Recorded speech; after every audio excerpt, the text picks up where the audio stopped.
প্রাক্তন উত্তরবঙ্গ উন্নয়ন মন্ত্রী তথা তৃণমূল নেতা উদয়ন গুহকে কলকাতা ফুলবাগান এলাকার বাড়ি থেকে কোচবিহার জেলা পুলিশ গ্রেফতার করেছে। একাধিক দুর্নীতির অভিযোগের ভিত্তিতে তাকে গ্রেফতার করা হয় এবং আজই তাকে সড়ক বা বিমান পথে উত্তরবঙ্গে নিয়ে যাওয়া হচ্ছে বলে খবর। এর আগে দিনহাটা পৌরসভার বিল্ডিং প্ল্যান জালিয়াতি ও দুর্নীতির মামলায় উদয়ন গুহর বেশ কয়েকজন ঘনিষ্ঠ নেতা ও কর্মীকে গ্রেফতার করেছিল পুলিশ। এছাড়া তার দপ্তরে উন্নয়নমূলক কাজের একাধিক আর্থিক অনিয়মের অভিযোগ সামনে এসেছে।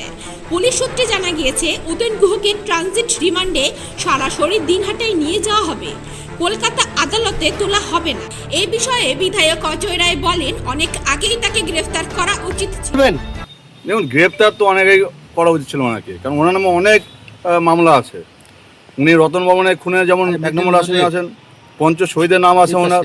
উনি বীজ কেলেঙ্কারি করেছেন, উনি আবাস যোজনায় দুর্নীতি করেছেন, উনি চাইল্ড কেয়ার নামে দুর্নীতি করেছেন।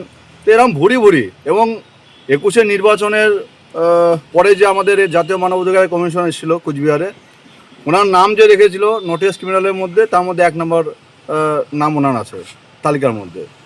তো এরপরে অনেক আপনারা দেখেছেন যে ওপেন স্টেজে বিভিন্ন ধরনের উনি মন্তব্য করতেন।